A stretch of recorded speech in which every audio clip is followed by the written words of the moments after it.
You are listening to a Clarkesworld Magazine podcast with your host and narrator, Kate Baker. Greetings, Clarkesworld citizens. I hope this podcast finds you extraordinarily well. This is our third podcast for the month of October 2022, issue 193. What have you thought of our previous stories for the month of October, or any in the past? You can leave us a comment if you follow us over on Twitter. I am Kate_Baker and Neil is at Clarkesworld. Oh, and by the way, I'm the nonfiction editor at Clarkesworld, so if you're a listener and you have a pitch, please send it to nonfiction@clarkesworldmagazine.com. I need more pitches so I can slate the next few months. So if you have any good ideas rolling around in that head of yours, please don't self-reject and send them my way. So our story is titled Sweetbaby and is by Thomas Ha. Thomas Ha, who can be found at the website thomasHawrites.com, is a former attorney turned stay-at-home father who enjoys writing speculative fiction during the rare moments when all of his kids are napping at the same time. Thomas grew up in Honolulu and, after a decade plus of living in the Northeast, now resides in Los Angeles. So, my dear listener, I hope you can sit back, relax, and let me tell you a story. Won't hurt. I know. You don't look Sweetbaby in the eye when he pushes out from under the tree throw. We know that now. Instead, the ears, or what's left of them, are a better place to settle your gaze. They're close enough to the face that you can tell which way he's looking, and whether or not he's smiling at you. And in the end, those are the two things that matter most with him. Luckily, the moon bugs are out tonight, which always helps things. He likes the swirl of their lights as they gather around the lanterns planted in the backyard, their floating ember bodies clustering around those glowing glass boxes at the base of his tree. With them keeping him calm and easy, we've got a shot at a good Christmas.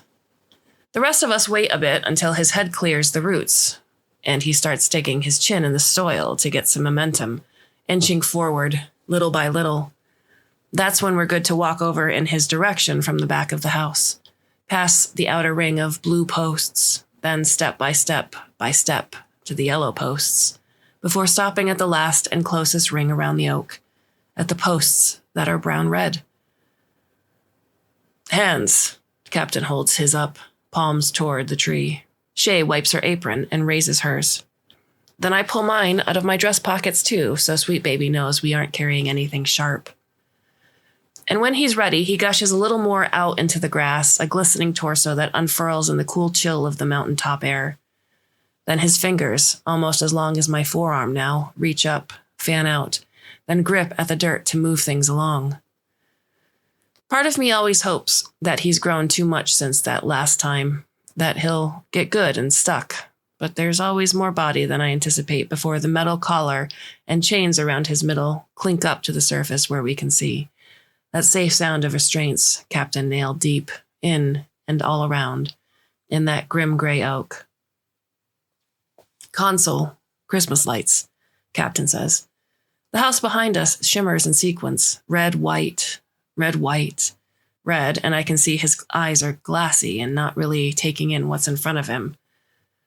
It's Shay's turn, and she picks up the tray she brought for Christmas dinner. It clatters as she puts it down over into the inner circle where Sweetbaby can reach, the roast and other sides sloshing and shifting around. Even with a synthesizer, I know it took Shay all day to prep and finish. She likes to cook the meat with the special oven and range Captain made out of modified heating coils. Makes it taste closer to the real thing, even if it is more work and pain, and leads to those fingertips of hers, all bandaged and sealed. She's nervous like she always is, wondering if what she brought is really what Sweetbaby wants. Console. Music. Captain sits. We all sit, making ourselves a little like rocks, and the old world songs, warbling songs, settle over the yard. We've got everything set up right, the dinner, the moon bugs, the lanterns, the Christmas lights, and we relax our shoulders, finally, when Sweetbaby nudges the food with his nose, snaps up the first few bites where it's hard to see under the drapes of his dark hair. Won't hurt. None of us realizes the voice is coming from Sweetbaby at first. It's been so long since he's talked. But when I look over, one of his eyes is there under that hair, on me. Don't run. Captain and Shay exchange looks, but they don't get up. They don't say anything to me. They don't say anything to him. They just keep on looking. Sweetbaby's head gets closer to the brown-red post where I'm sitting. Maybe where I'm sitting too close now that I look at it since he's grown longer. Won't hurt. I know, I say. Yeah? All at once, there's a cutting of his rode teeth digging, fast and deep, into my tender outer shoulder and down to the solid, and I see better now his lips curling at the corners in that smile I must have missed just a second ago. I don't think I can even process the heavy throwing up and shaking kind of pain rushing through me when my arm leaves the socket, or the blood dumping out onto the grass and on the posts and all over his face. The only real thought about my brother that I can barely muster then, if I have to give it words, is something like, seriously, what the fuck? A good dreamer wouldn't dream that. Of course, I already know what's waiting for me after. Captain and Shay will probably be hovering at my bedside, watching for any stirring before I finally come to. They'll be all edgy and pacing, eager to talk me through my fogginess and get some kind of handle on me before I'm too clear. Oh, what happened? I'll say, or something dumb along those lines. Nothing, Captain will answer, which is just as dumb. I got hurt. Sweetbaby hurt me a lot. I felt bad. Just a little, Captain will answer firmly. A little was all it was. I don't know. It felt like a lot. Well, no, he'll say again. Feelings are confusing that way, make things seem worse than they are sometimes. I think I lost my arm. I don't know. That's worse, I'm pretty sure. Like I told you, Fran, it's confusing. Feelings? It was only some cuts, damaged tissue, nothing our med station couldn't handle. Right as rain, look, arm, right there. If you lost your arm, how'd you get your arm right there? Think the pain made you imagine things, dream things. You know what I mean? I don't think so. It didn't really feel like a dream to me. Well, maybe that's just how good a dreamer you are, Franny. No, a good dreamer wouldn't dream that. No way. No way? No way. No way. He and Shay will get uncomfortable and quickly run out of words, so they'll send Dowelbot trotting over with those little blue lights blinking as it brings in a needle with some sedative to put me out again. And they'll leave me like that for days until I stop asking questions. When I'm just quiet. That's when they'll let me up and out of the bedroom again. But this time, when I creep my eyes open and see them waiting right there by the bed, I don't go with any of the dumb starters. Know what's happened or where am I's. I don't see the point anymore. You okay? Captain goes. Nothing you want to ask? And the answer is a big no, because there's only really one thing that crops up. The thing I already know they won't answer, no matter how I ask it, no matter how I prod or press, because they don't have a story for it prepared and ready to go. Why? Why did you let me die like that again? Why do you always let him kill me?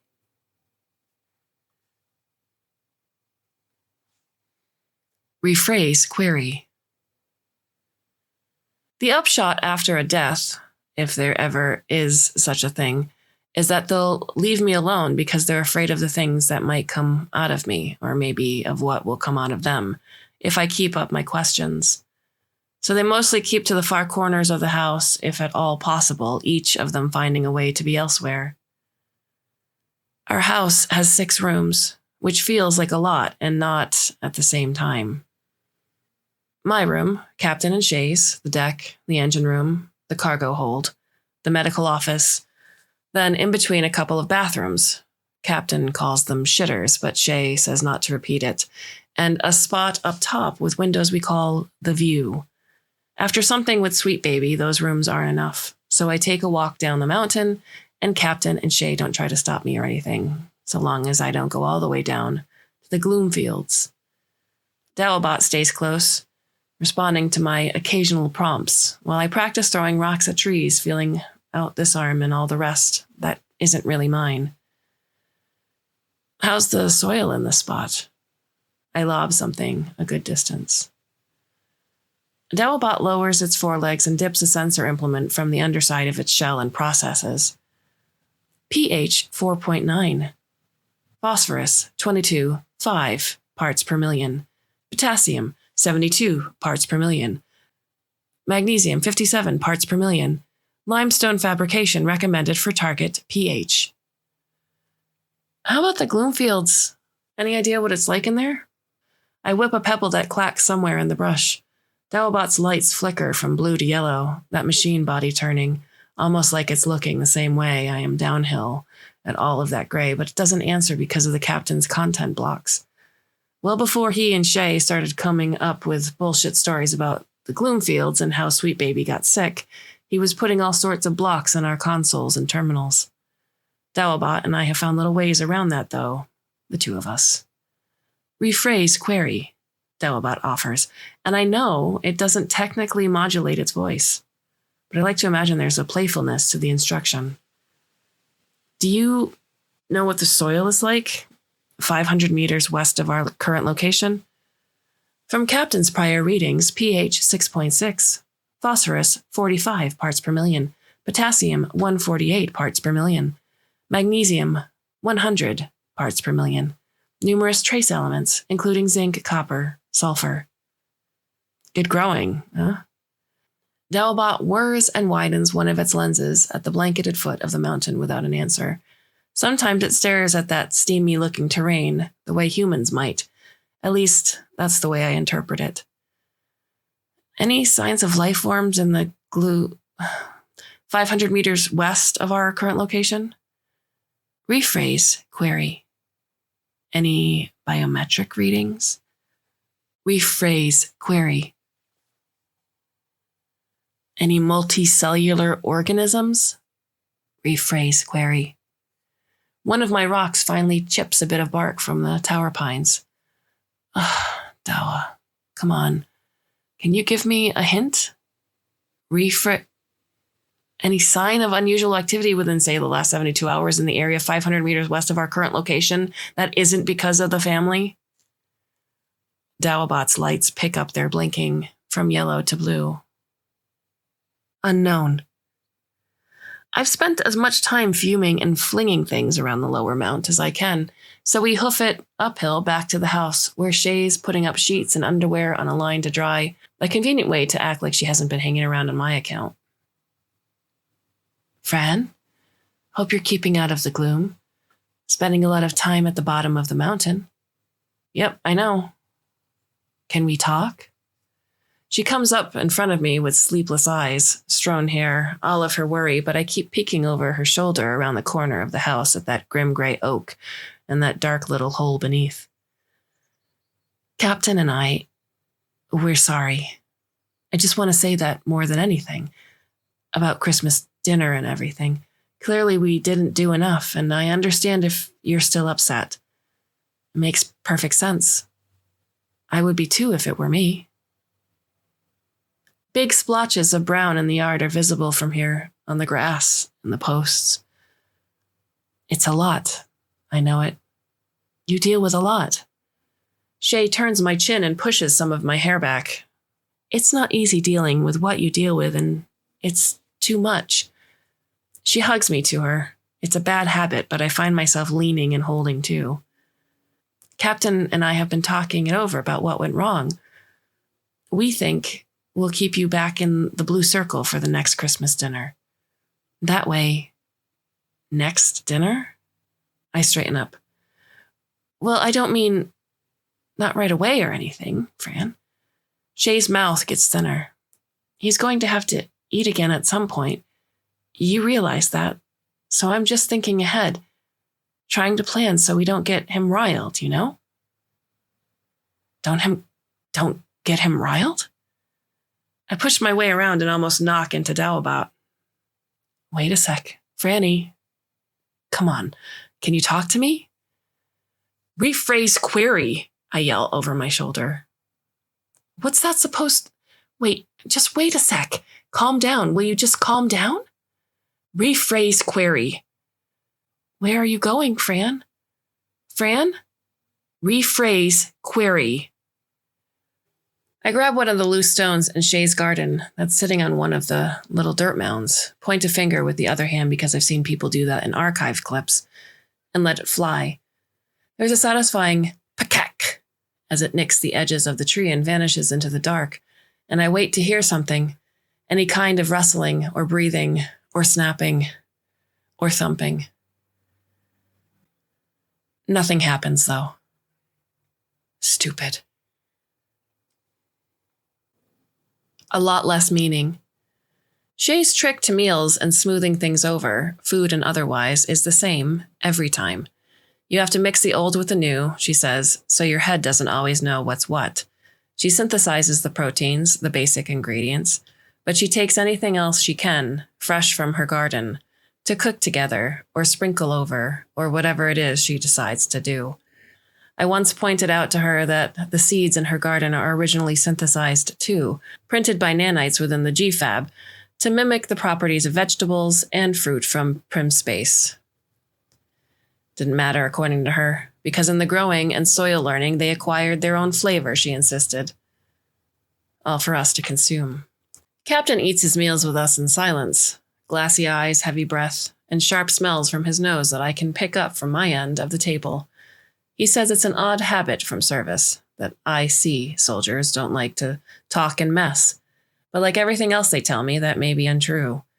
I think if he had a choice, he wouldn't eat with us at all. Usually, Shay's the one to steer things when we eat, with talk about rains forming over the gloom fields, or maybe some project for me and Captain for the house, like building a greenhouse, or a ramp to the porch so it's easier to bring things in with the long cart.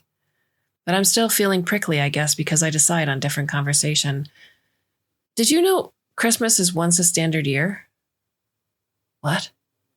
Shay doesn't hear me or doesn't want to, and Captain stops chewing. It was supposed to be a holiday, religious, from before. Pre-mother, old world stuff. Meant to represent the birth of a deity, I've read. I take a bite. That's why it was probably once a year. Interesting. Shay looks into her glass. Well, traditions have a way of changing over time, I suppose. Not really, though. The sects that still observe do it once a standard year, too, I reply. Not like us. Captain's blinking, thinking, wondering how I got past the blocks he's put in the consoles. A lot of contemporary information is restricted. He'll probably up the protections on the archives, not knowing that I'm not getting it there. He hasn't any idea about the goat shed. I take another bite. I think that's what made the event special for them. Christmas, I mean. That there was actually only one. Shay wipes with a napkin, even with nothing on her face to clean up. I look back and forth. I mean, I suppose you can pick other days too, call them Christmas and pretend every couple of weeks, but when there's more than one over and over, that gives the real one a lot less meaning, I feel like. Captain's pushing food with his knife. And the more that there are, the less and less each of the fake ones mean too, I conclude. Can't be as meaningful if there's more than the real one. Don't you guys think? The rest of the dinner's wordless. Later that night, Dawabot accompanies me up in the view, and I can hear Captain and Shay whisper yelling at one another somewhere in the hold. To be safe, they're using colony speak in Shay's dialect, which I don't know as well. They'll probably check Dawa's logs to see where I've been and what I've been doing. But it doesn't matter. Dawa showed me how to delete and replace those a long time ago. The oak out back is particularly hard to see this night out of the glass, which for some reason I think will help me let go and rest easy. But in a weird way, it makes it worse. To know the shape of the oaks out there, but not distinguishable from all the other trees on the mountainside. to not know where exactly he's curling up and whether he's sticking his head out like me to hear what scraps he can of the whisper yelling too. Things I remember from before. These days, Shay thinks I'm turning bitter, like something in her garden that got twisted in on itself. She says I only remember the bad things about her, Captain, Sweetbaby, that I don't remember the good, and that's why I'm so mad all the time. Here's the thing, though. I do remember what Shay means. The things she's talking about, albeit in snaps and snips. I remember when our house used to fly, for example, and everything looked like nighttime out the windows. I remember all kinds of icy colonies and outposts where we'd refuel and repair across settled civ space. There was one place that was ocean everywhere but colored red because of the coral networks, and another where you were so light you could jump to the top of the doorframe if you tried. I remember Sweetbaby, boy Sweetbaby, before the weird parts spread, when his hair was straight and shiny, when he was only just a little bigger than me, but big enough that I somehow couldn't imagine ever being his size. How we'd play with dolls Captain made with parts from the GFAB and silly hand clap games. Don't talk like a jack, or you'll fall right off the track, and your bones will start to crack when you have to bend your back. I remember him being a kind of mad that didn't make any sense to me even then.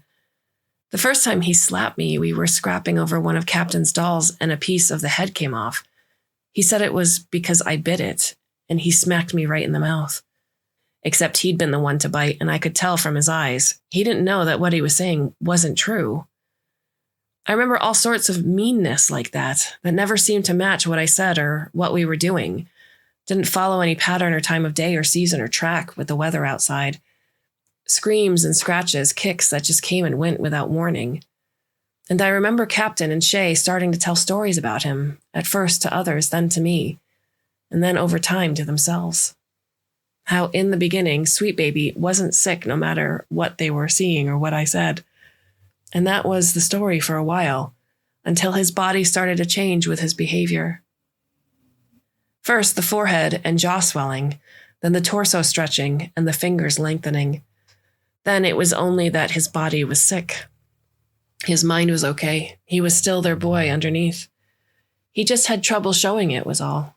And that was the story Captain and Shay stuck with too, for as long as they could, until his mind started going in bigger stretches, when they started having to use the locks on the cargo hold and learn different tricks with lights to bring him some calm. Then it was finally a bad sickness. Yes, something that had to be monitored and contained carefully, but treatable, reversible, something that the doctors and other settlements might be able to slow, maybe even fully cure. But none of those people seemed to have ideas or explanations, no matter where or how far we traveled to find them.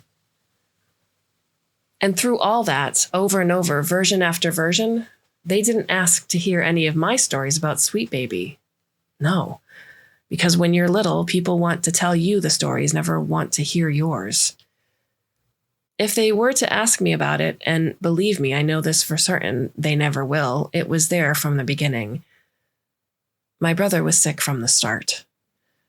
And the things Shay says I remember here now that they aren't all that different from before Sweetbaby was this way, just more extreme. Like the time he took out my arm and I bled everywhere. That's obviously still fresh in my thoughts. Another time when I tripped into the red circle and Sweetbaby rushed over not to help but to shove his fingers in my gut. A colder Christmas when I was huddled up with blankets and he crushed me underneath his long body when Captain and Shay were getting something out of the house. Then there was a good one, at least to me, when I stole Shay's garden shears before we started the show your hands rule. I got one stab in Sweetbaby's side before he threw me against the tree and broke me. At some point, when I started to realize that Captain and Shay were taking my body into the Gloomfields each time this happened, I had Dawa keep a running counter with carefully phrased command. How many times have Captain and Shay traveled together more than 500 meters from the house? Dawa's answer? 21. 21 times they took me off into the Gloomfields to do whatever it is they do when I die. So maybe Shay's right. that I'm angry because of all the things I can't remember. 21 minus the 4 I can remember is 17 more times of dying. That's a lot of death to just go and forget like that.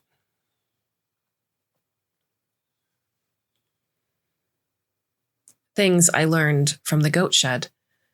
For a long time, everything I knew came from Captain and Shay until the goat shed. It had just been waiting there, right there, not a few minutes from the house, and even now I can't remember how I stumbled on it that first time, at the bottom of the back road. Maybe the sunlight just caught it the right way, or maybe it was Doa who pointed it out with one of its proximity scans. I can't even be sure anymore. But sitting between a few of the bigger tower pines by some slanted rocks, embedded in the slope and covered with a creeping growth, was that yellowing dimpled door, with the outline of a horned animal etched into its surface. I'd learn later, after cracking the new archives, that these were goats. The simple truth is that nothing ever comes from nothing. Even empty worlds like these always have something that came before. This little alcove lined with metal, a couple of bunk beds at the far wall, a desk in the middle, a terminal, some supplies. This is from before. I think it was meant to be some kind of shelter or observation post, rigged to last 1 to 2 people for months. Not years, if they needed. But whoever planned on using it never got around to it from the look of things. "What's that?" I think I said, when I first came across the box in the corner. It looked similar to a GFAB, but instead of the glossy panels around the outside of our synthesizers, this was translucent glass. I could see an interior chamber of reflectors around the center, and around that, a moving gray swirl like steam or fog. Dowabot reviewed and blinked about for a moment. Unknown. After some searching, the two of us found a battery wall, and Dowabot instructed me on how to get power going in the shed. The one terminal at the desk had standard IC letter and number keys, so I had Dowabot run a simple permutation of up to 10 characters for booting up. Dowa got it in just a couple of hours. "Does Captain know about this place, you think?" Dowabot blinked blue. Unknown. "Does he know anything about the people who made it?" Dowabot blinked yellow when I hit the block. Rephrase query.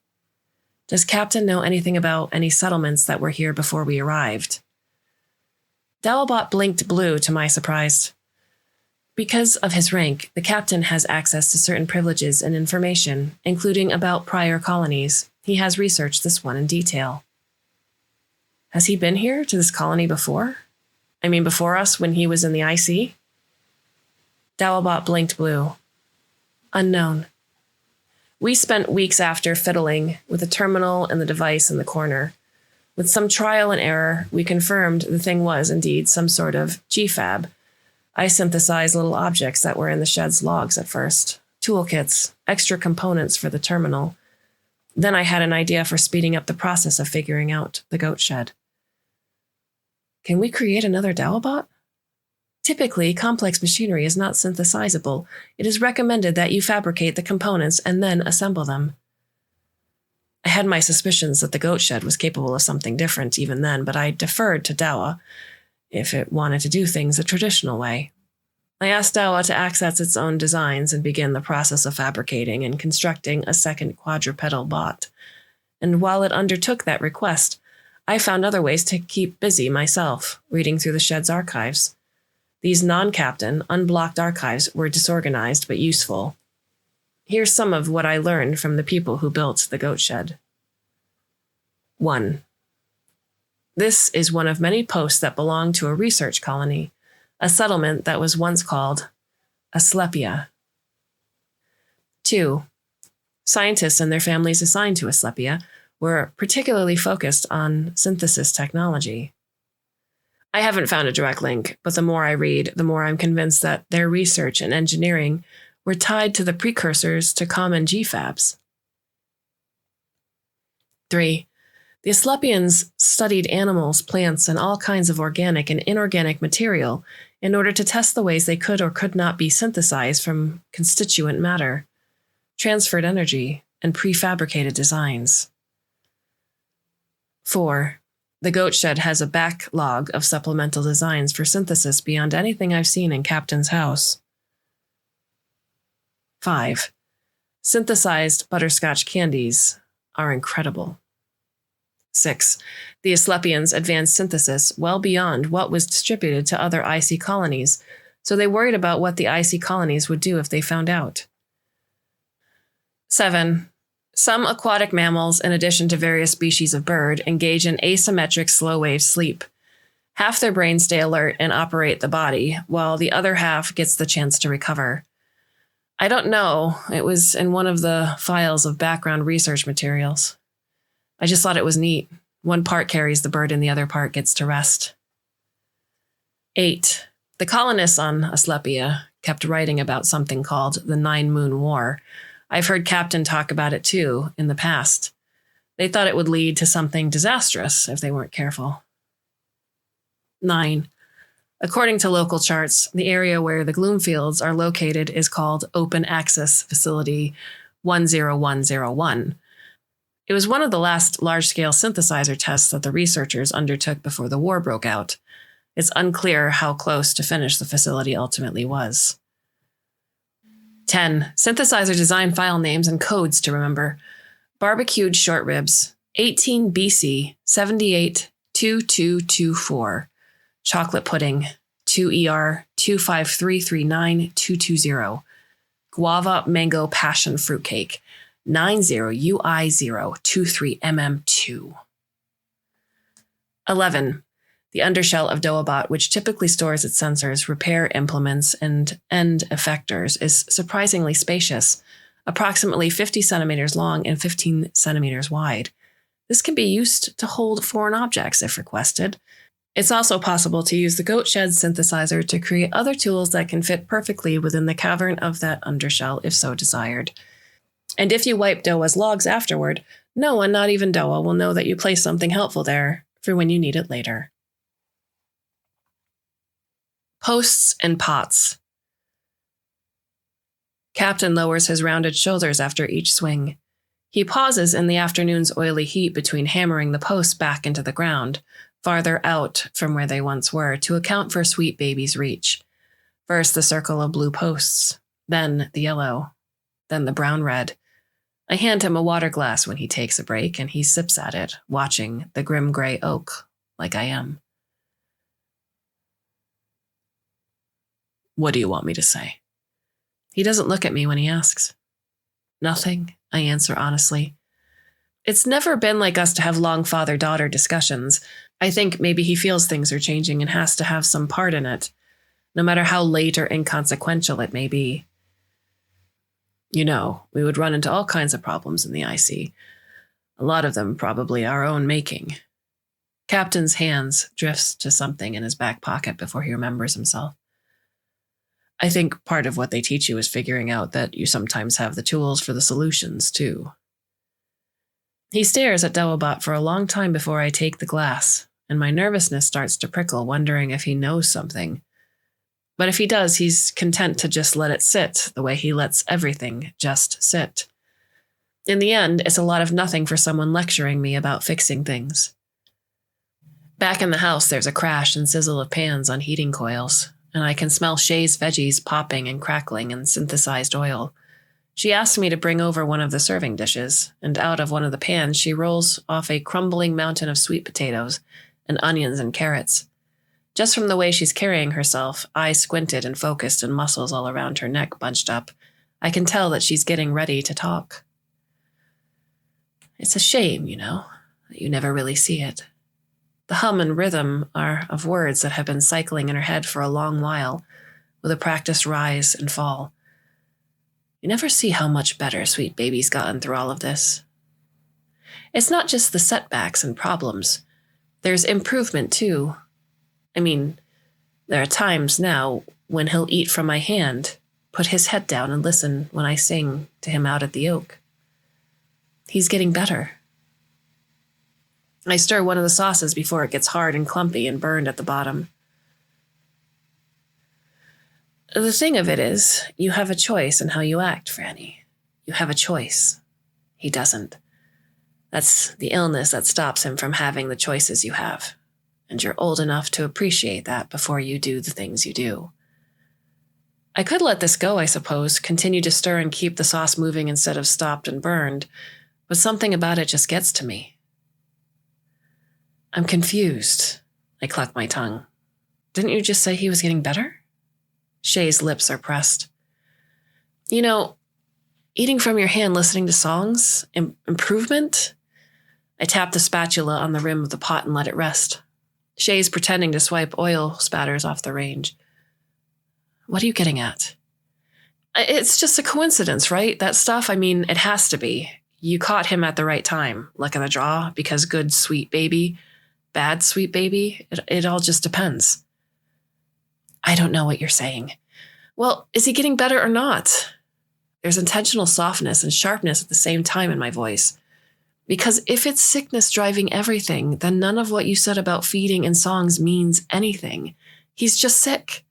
He's got no choice in what he's doing, good or bad. But if he's getting better, that means he can change. And if he can change, that means he has a choice when he does the things he does. So which way do you want it to be right now? Is he capable or not? Is he a baby or not? What allows you to tell me what to do today, I wonder? Shay moves about the room and checks for different pots and pans for no reason. I never raised you this cold, she finally mutters. No pity in your heart. Thanks, but I'll save my pity for where it matters. One of the empty pots leaves Shay's hand and clacks hard against the backsplash. At least what's wrong with him is a sickness we can point to. Have some goddamn compassion. For some reason, I can't even look over at her, and I find myself staring at every little detail of that stupid fucking pot askew and leaning off one of the heating coils where no one's grabbing it. And I obviously have no way of seeing it, but I picture Captain out in the yard, reaching into that pocket of his, taking out that flask he thinks we don't know about, and taking a long drink while the sweat burns his eyes. Fixing nothing going on in the house, like always. I make it count. Another swirl of moonbugs across the chilly pockets of evening air. Another Christmas that isn't really Christmas. We walk past the blue posts, the yellow, and show our hands to the oak. Captain turns on the red and white lights, the warbling music. Shay puts out the platter of dishes she's worked all day making. Again, always this thing of ours.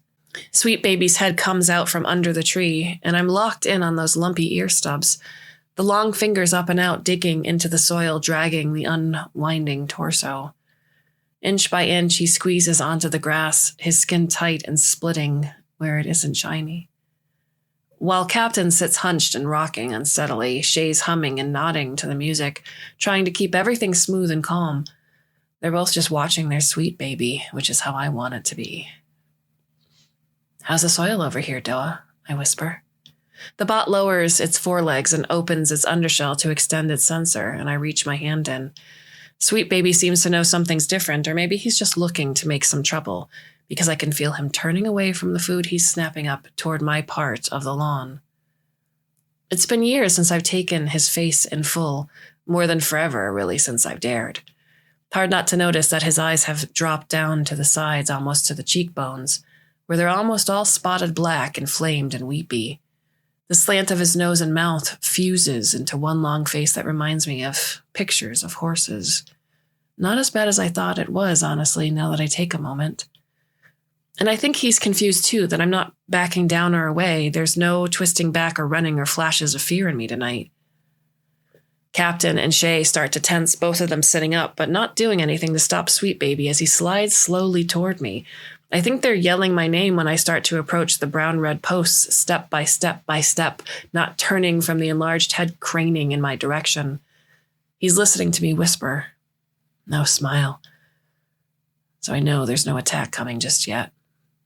Don't talk like a jack, or you'll fall right off the track, and your bones will start to crack when you have to bend your back. Sweetbaby tilts his head out between the dancing moonbugs and over my way to my open hand. And my other hand appears from behind my back. I make it count. The fabricated knife plunks into one of those spotted black side eyes, sliding stiffly in a couple places, with a couple of bumps of resistance that comes with thicker matter, up, in and at an angle to the very back of his head. Sweetbaby doesn't thrash or snap at me like I expected. I brace myself for a spasm of reflex that might send me flying back, but all I get out of him is that heavy, lopsided skull of his dropping hard like a rock, smashing down by my feet all limp and still. Screams mix in with the music over the house speakers. Sweetbaby lies there under flashes of red, white, red, white, red, then dark. Stains.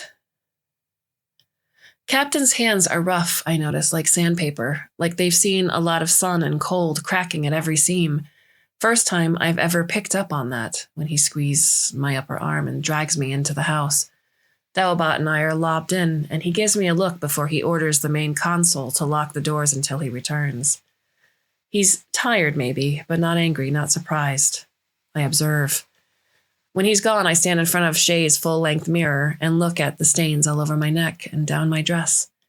For some reason, I think, what would it be like if Sweetbaby were covered in blood and inspecting himself instead? I imagine sometimes what it would be like if I were the one sick and in the tree, and he got to be the one in the house. Since, it could just as easily have been that way. Daobot pads over and stops next to my knee in the reflection. Not at all how I thought this would look for some reason. I'll have to clean every drop carefully. It's time. Up in the view, I can barely discern the outlines of Captain and Shay's arms moving rapidly against the glow of the yard lanterns behind them, while they talk back and forth in muffled colony speak. Captain walks off into the gardening shed and comes back with something I don't recognize. It looks like a metal rod or a staff half-meter long, not like anything we've kept in the house. Shay's on the ground cradling Sweetbaby's head, parting the hair. The grim gray oak splits open when Captain moves the rod in front of it, almost like the lines of a zipper spreading apart. Then Captain presses that device down against the restraints, the collar, the mechanisms around Sweetbaby's lower body keeping him bound to the underside of the tree. And it all unlatches. Meanwhile, Shay pulls the fabricated knife out and tosses it behind the tower pines. Captain drives his long cart out of the shed and into the brown-red circle. It takes both him and Shay to lift the stretched-out body of Sweetbaby onto the thing. The cart idles for a moment at the edge of the yard. I can see them not speaking to one another while they sit there, looking out at nothing. Then they disappear together with Sweetbaby, wherever it is they go for this thing, somewhere I can't follow away from the view. It's time, I tell Daobot. Daobot answers me with a few blue blinks.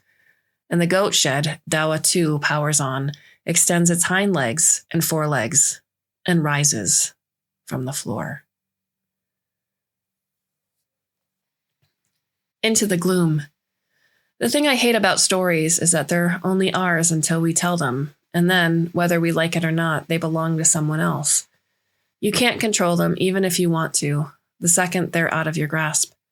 And there's no putting them back and hiding them away again after you let them loose and they leave your head. Now, I don't know if the stories I have are right or wrong or true or false, and I guess, if I'm pressed, I don't really care one way or another. The stories I've taken from Captain and Shay, the stories I used to understand them, they're mine, in the end, not theirs. In my story, Captain's a boy that grows up on a station that's out orbiting some territorial dwarf planet that's got no inherent value except as a fuel depot or repair spot between more interesting places. He mentions the station when he's grown, once or twice, but he doesn't like talking about it in detail because it makes him upset. The people there are nasty and small-hearted, apparently.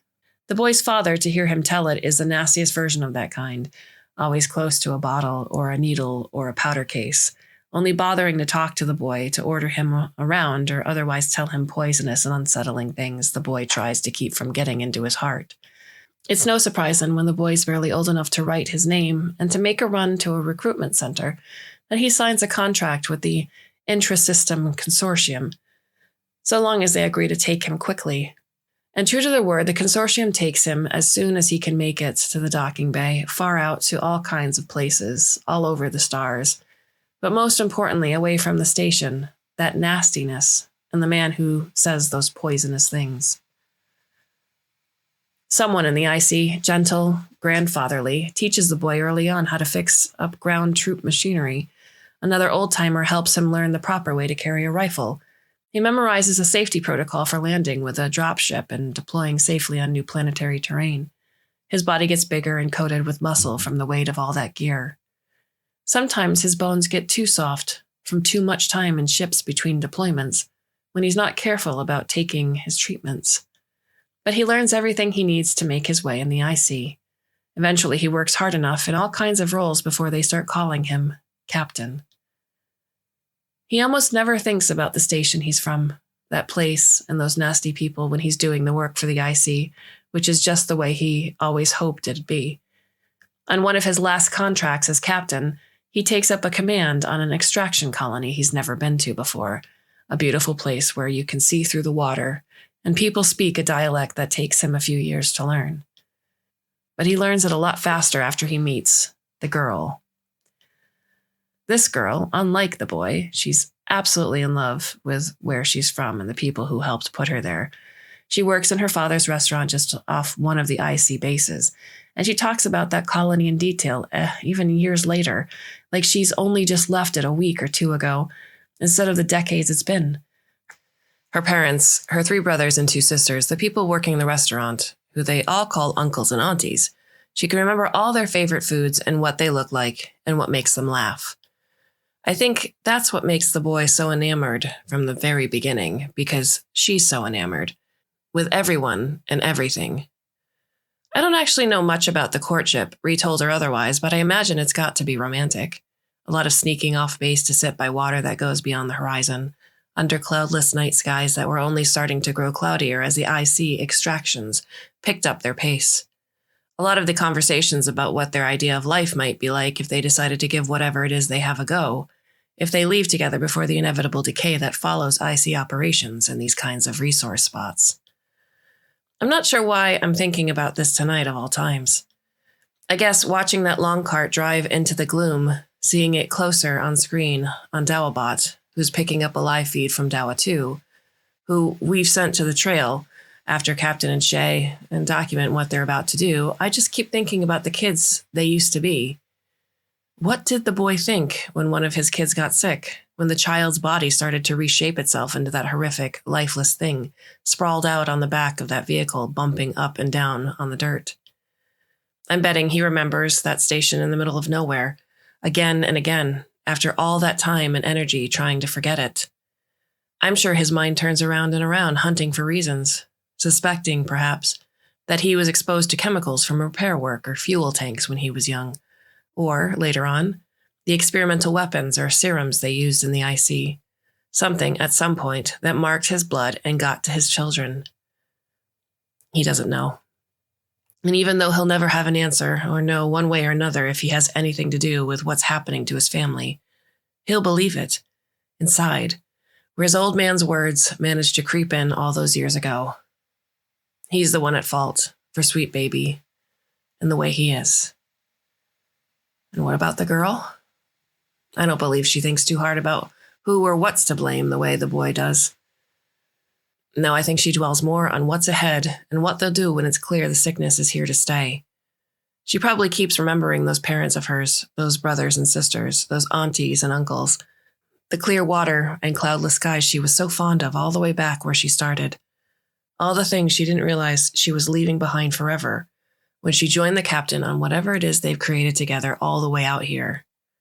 All those men and women behind her that are probably long gone by now. She's never going to let her people go again after that, if she has her say. Dawa 2 whirs a lens, the long cart when it stops in that swirling grayness, pulling back so we can see what they're approaching.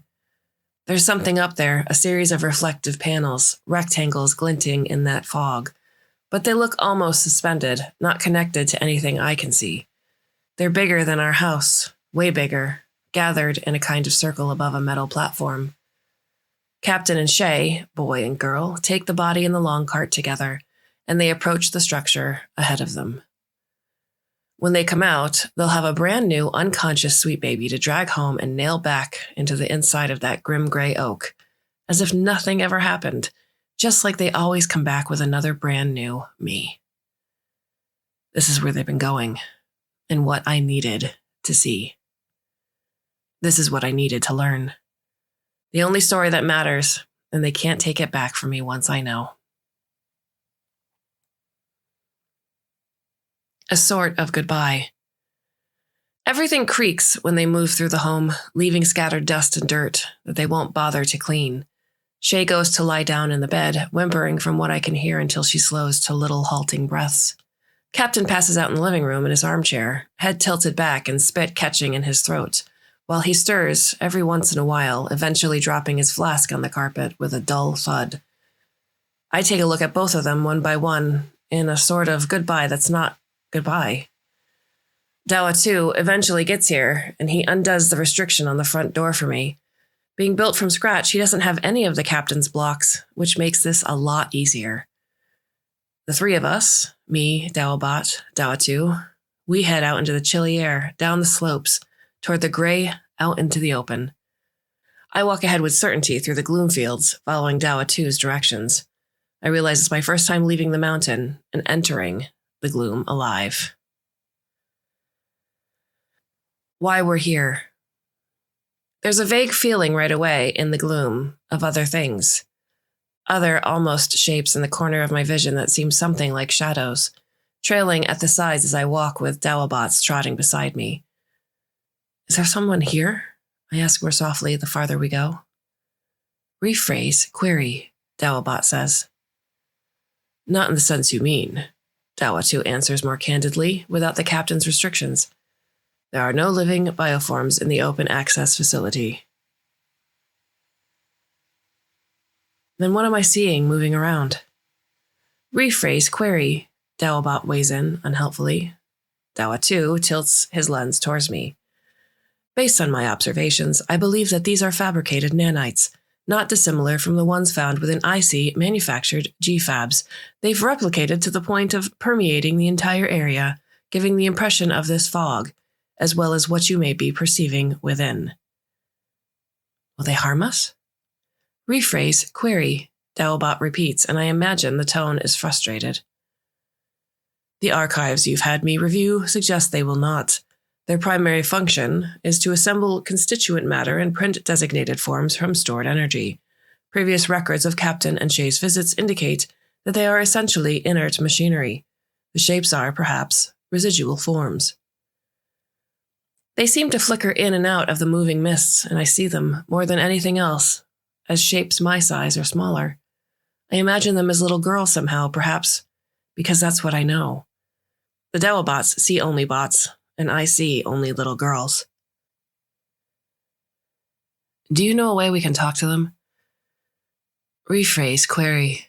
Dawabot seems resigned. That's why we're here. Them. Us. This place. Dawa 2 hums ahead cheerily. To talk. We continue on. Whenever you're ready. We find the structure after a time in a clear area where the gloom swirls apart, the huge rectangle reflectors suspended above the dark metal platform. The reflectors don't seem to be in an even, octagonal configuration, the way they are within a GFAB, more like helter-skelter tiles loosely gathered and bobbing in the air around a center. This is why Captain brought us here, to this colony. For this. He knew about Asclepia and what they had been working on, and maybe at one time he hoped it would fix things that had gone wrong. But in the absence of fixing things, he and Shay would use it to keep things as they were, exactly as they were.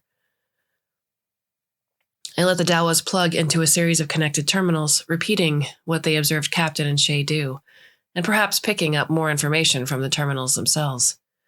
While they do that, I find my way to the side of the platform, where there are a bunch of mounds in the dirt. There's a large hill freshly dug from the most recent visit by Captain and Shay, I assume, and then rows of littler mounds behind that one. All of that digging makes me sad, if I'm being honest. The facility is operational. Dawa 2 catches my attention. If you want to come to these steps, the scanning equipment is embedded all along the base of the platform. You talk to them? The nanites? They know what to do? Yes. Dawabot blinks blue. Dawa 2 waves an end effector from his undershell. Whenever you're ready. I take my place on the steps, right where I'm directed, and I expect something intense to come next, light shining from the reflectors or the gloom around me beginning to crackle and glow. But there's only a flash, like a little camera. It's done.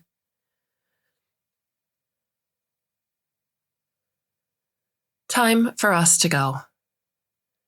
When Fran steps toward me from the platform, I don't quite know what to make of her. I guess I'm used to seeing a mirror me with my sides flipped, so it takes a moment to adjust.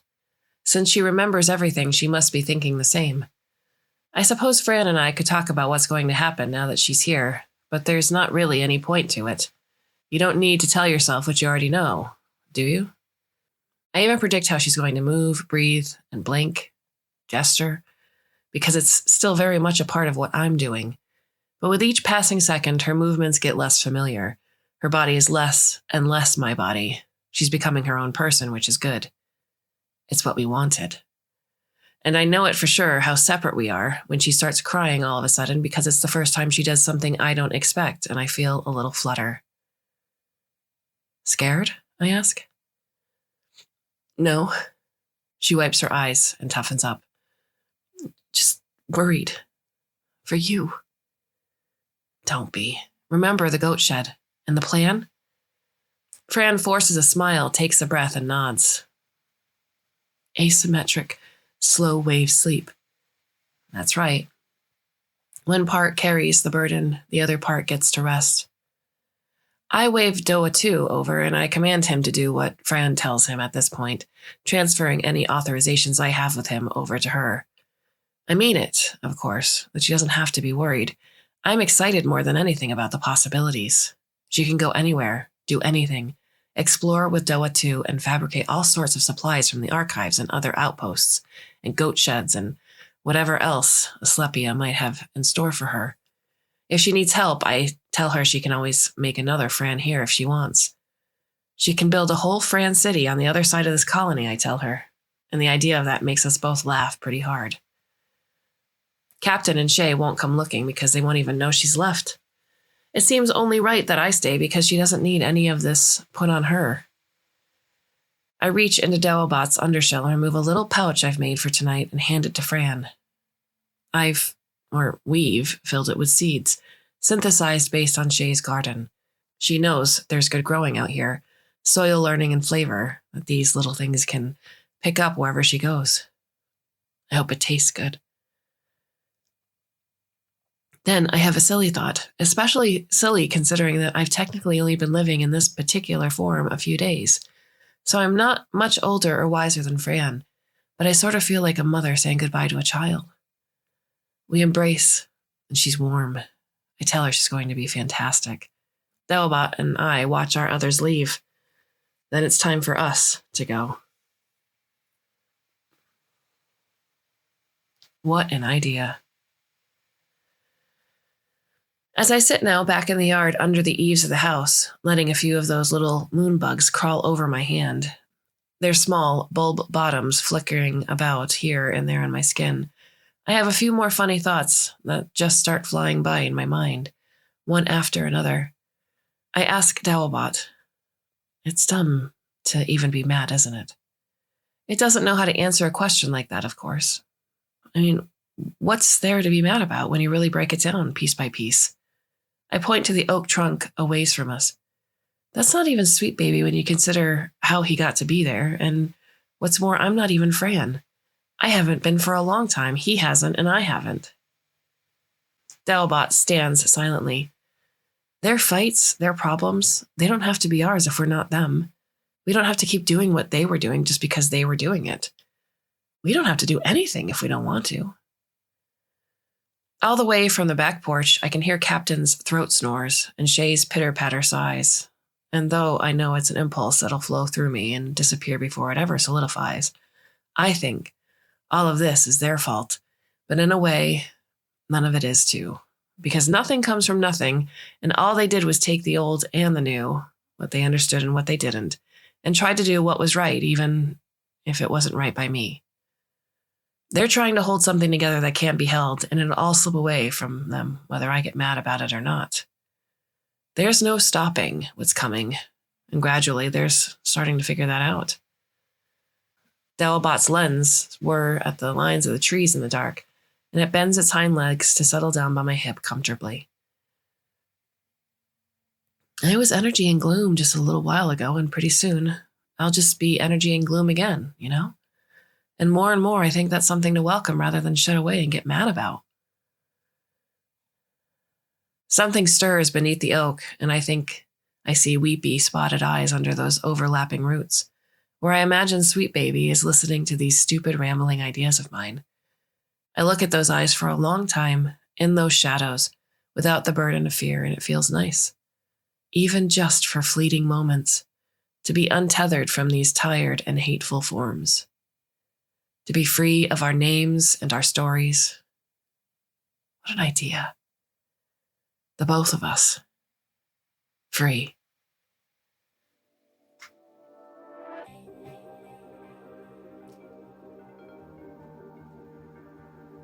What are your thoughts on the story? You can go to Twitter and follow us there. I am Kate_Baker and Neil is at Clarkesworld, and that is Clark with an E.